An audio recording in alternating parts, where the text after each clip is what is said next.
warahmatullahi wabarakatuh. Perkenalkan, nama saya Tana Denda dengan NIM 444210009 jurusan Teknologi Pangan 2021. Nah, pada video kali ini kami review mengenai analisis kadar gizi menggunakan metode gas kromatografi. Sebelumnya, apa sih yang kalian ketahui tentang lipid? Nah, pertama dan minyak sebelum kita mengetahui mengenai analisis kadar lemak atau lipid pada suatu bahan makanan, tentunya kita harus mengetahui terlebih dahulu apa itu lipid atau lemak. Nah, lemak atau minyak merupakan senyawa lipida. Apa sih senyawa lipida itu? Nah, senyawa lipida yaitu senyawa yang tidak dapat larut dalam air.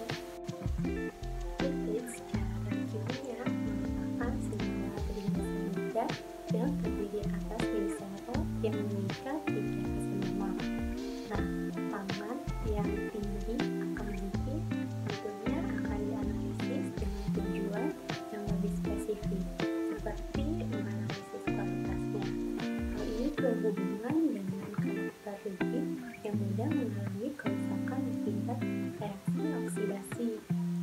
Nah, reaksi oksidasi pada lipid itu akan menyebabkan putusnya asam lemak menjadi asam bebas dan juga dihasilkan adanya senyawa peroksida.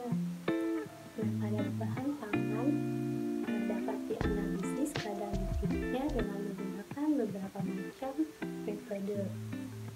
Karakterisasi yang biasa dianalisis pada sampel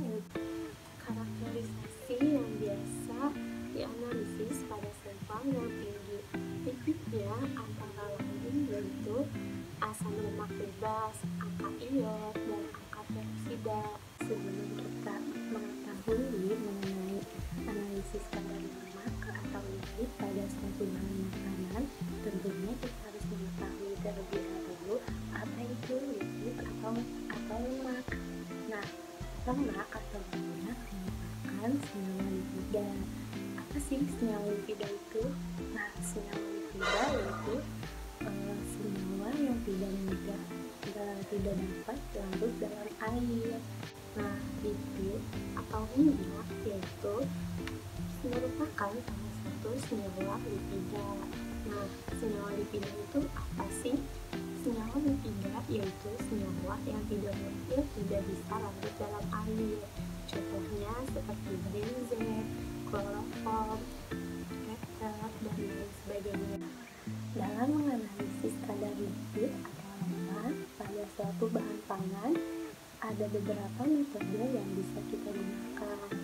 Salah satunya yaitu metode Debchok, elektrik, Gerber, Foucault, dan juga gas kromatografi. Nah, pada video kali ini saya akan menjelaskan mengenai analisis kadar lipid dengan menggunakan gas kromatografi. Nah, analisis kuantitatif pada lipid saat ini salah satunya yaitu dapat menggunakan dalam metode gas kromatografi. Nah, apa itu metode gas kromatografi? Gas kromatografi yaitu metode pemisahan suatu campuran menjadi komponen-komponen berdasarkan interaksi. Nah, di sini pada metode gas kromatografi terdapat dua fase. Yang pertama yaitu ada fase gerak dan fase diam. Yang dimana fase gerak yaitu dapat berupa gas yang stabil, dan sedangkan fase diam yaitu bisa juga berupa zat padat atau gas solid kromatografi, atau bisa juga zat cair yaitu gas liquid kromatografi. Gas kromatografi dapat digunakan untuk menguji kemurnian dari bahan tertentu atau memisahkan berbagai komponen dari campuran. Nah, metode ini bekerja dengan sangat cepat sehingga dalam waktu beberapa detik saja dapat memisahkan secara sempurna. Nah, pada prinsipnya gas kromatografi yaitu triglycerida disaponifikasi atau ditambahkan dengan menggunakan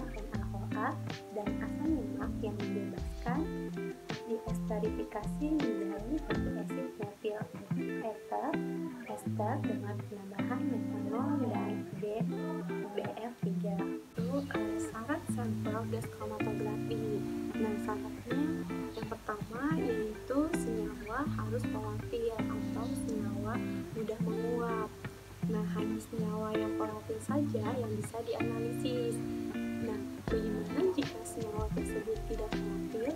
Tentunya senyawa tersebut harus diderivatasi atau direaksikan agar senyawa tersebut menjadi volatil. Contohnya yaitu pada asam lemak dengan C10 akan diderivatasi atau direaksikan metil esternya yang volatil agar senyawa tersebut dapat digunakan dengan gas kromatografi. Nah, selanjutnya yaitu sampelnya tidak boleh rusak karena panas, atau sampel tersebut harus tahan terhadap panas, karena pada bagian gas kromatografi akan dipanaskan. Nah, jika sampel tersebut tidak tahan terhadap panas atau mudah rusak terhadap panas, maka analisis baik secara kuantitatif maupun kualitatif itu tidak akan bisa dilakukan, atau analisis tersebut dapat dibilang gagal kerja pada gas kromatografi. Nah, prosedurnya itu yang pertama adalah sampel yang telah kita siapkan diinjeksikan melalui suatu sampel injektor pot yang dimana temperaturnya sudah dapat diukur. Nah, gas kromatografi diatur pada laju air kolom 1 ml per menit, sedangkan tekanan kolom itu 110 kilopascal. Nah, mode injeksinya itu split dengan rasio 1:50. Nah, suhu injektor ini dapat kita atur yaitu pada 100 derajat Celcius. Nah, suhu detektor itu 150 derajat Celcius. Kemudian suhu kolom divariasikan dari 80 derajat Celcius hingga 120 derajat Celcius. Nah, setelah suhu atau temperatur tadi kita atur, selanjutnya senyawa-senyawa yang ada dalam sampel tersebut nantinya akan menguap dan akan dibawa oleh gas pengemban menuju kolom tersebut. Kemudian zat tersebut akan terabsorpsi pada bagian atas kolom ini. Nah, gas tersebut akan terabsorpsi oleh fase diam, kemudian akan merambat dengan laju rambatannya masing-masing komponen yang sesuai dengan nilai KD-nya masing-masing komponen tersebut. Nah, pada gambar di sini kita akan mengenal bagian-bagian dari gas kromatografi. Nah, yang pertama yaitu ada karier gas atau gas pembawa. Ini merupakan pendorong sampel gas atau liquid atau solid setelah diuapkan. Nah, setelah sampel dalam bentuk cair diinjeksikan ke injektor dan menguap, maka karier gas ini akan menuju membawa uap tersebut masuk ke dalam kolom yang dimana pemisahannya terjadi dan akhirnya menuju detektor untuk deteksi. Nah, selanjutnya ada flow controller yang dimana ini bagian yang mengatur aliran gas karier itu dengan metode analisa yang digunakan.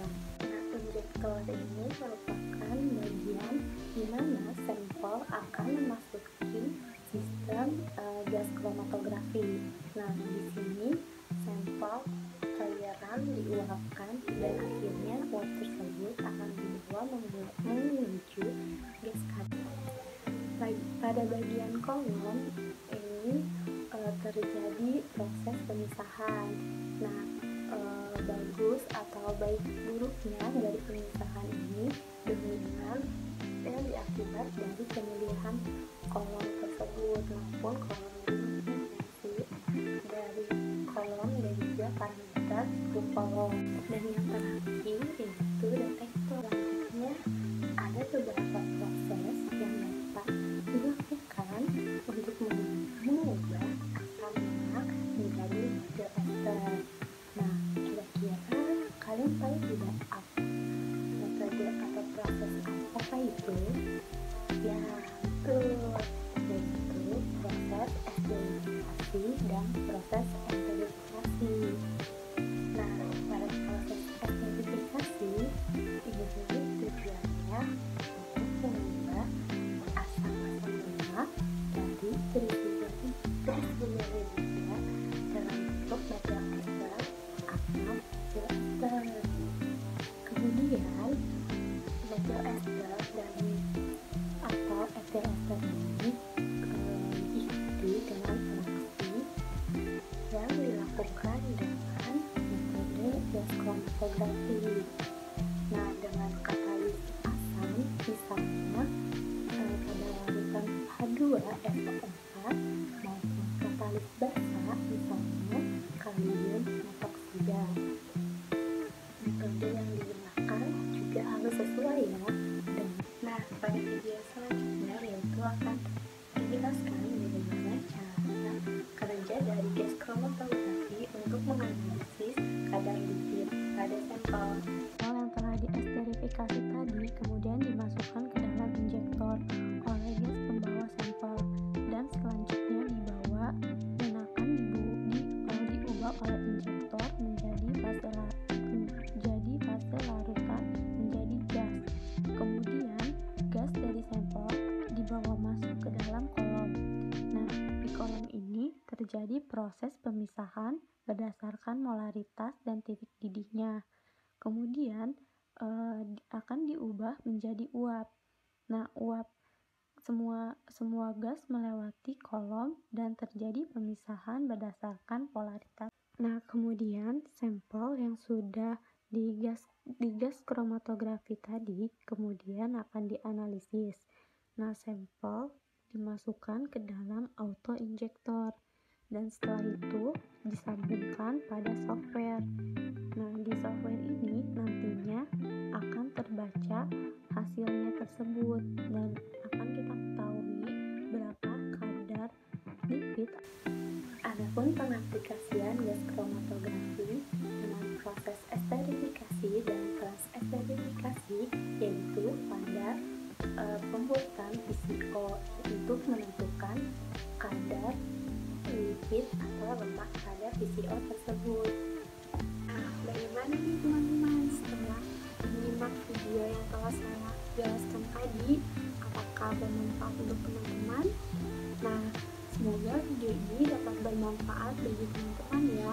Saya ucapkan mohon maaf jika video ini masih banyak kurangnya dan terima kasih telah menyimak video ini sampai selesai. Terima kasih.